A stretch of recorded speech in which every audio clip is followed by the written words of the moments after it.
മംഗളാദേവി ക്ഷേത്ര ദർശനം കഴിഞ്ഞ് മടങ്ങുന്നതിനിടെ ഇടിമിന്നലേറ്റ് 7 പേർക്ക് പരിക്കേറ്റു. മംഗളാദേവിയിൽ നിന്ന് കുമളിയിലേക്ക് വരുന്ന വഴിയിലെ 9ാം വളവിന് സമീപമാണ് അപകടമുണ്ടായത്. സംഭവത്തിൽ കൈക്ക് ഗുരുതരമായി പരിക്കേറ്റ കൊല്ലം സ്വദേശിയും പോലീസ് ഉദ്യോഗസ്ഥനുമായ അൻസാറിനെ പാലായിലെ സ്വകാര്യ ആശുപത്രിയിലേക്ക് മാറ്റി.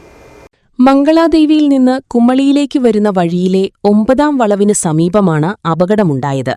സംഭവത്തിൽ കൈക്ക് ഗുരുതരമായി പരിക്കേറ്റ കൊല്ലം സ്വദേശിയും പോലീസ് ഉദ്യോഗസ്ഥനുമായ അൻസാറിനെ പാലായിലെ സ്വകാര്യ ആശുപത്രിയിലേക്ക് മാറ്റി.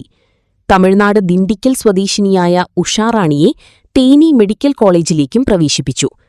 തിരുവനന്തപുരം സ്വദേശികളായ വിഷ്ണു, ധനലക്ഷ്മി, തൃശൂർ സ്വദേശിനി രമ്യ, തമിഴ്നാട് സ്വദേശികളായ ലോകമണി, കാളിയമ്മാൾ എന്നിവർക്ക് നിസ്സാര പരിക്കുകളാണുണ്ടായത്. ഇവർക്ക് കുമളി കുടുംബാരോഗ്യ കേന്ദ്രത്തിൽ പ്രാഥമിക ചികിത്സ നൽകി. ഏകദേശം ഒരു ഉച്ചയോട് കൂടിയാണ് മംഗളാദേവി പോയത്. ഈ ദർശനം കഴിഞ്ഞപ്പോഴത്തേക്കും മഴ കിടത്തുകൊണ്ട് ഞാൻ പെട്ടെന്ന് ഇറങ്ങി.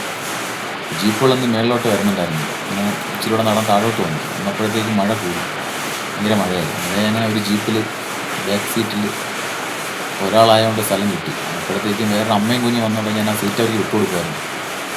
ഞാൻ ജസ്റ്റ് ഒന്ന് ബ്ലോക്ക് ആയപ്പോഴത്തേക്കും ഞാൻ ജീപ്പിൻ്റെ ഫുഡ് സ്റ്റെപ്പിൽ നിന്നാണ് വന്നുകൊണ്ടിരുന്നത്. ഇറങ്ങി താഴെ നിന്നപ്പോഴത്തേക്കും പെട്ടെന്ന് മിന്നലടിച്ചു.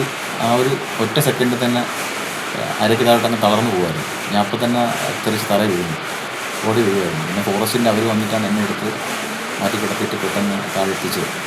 പരിക്കേറ്റ തിരുവനന്തപുരം സ്വദേശി വിഷ്ണു കുമളി ആശുപത്രിയിൽ നിരീക്ഷണത്തിലാണ്. City vision, Kumily.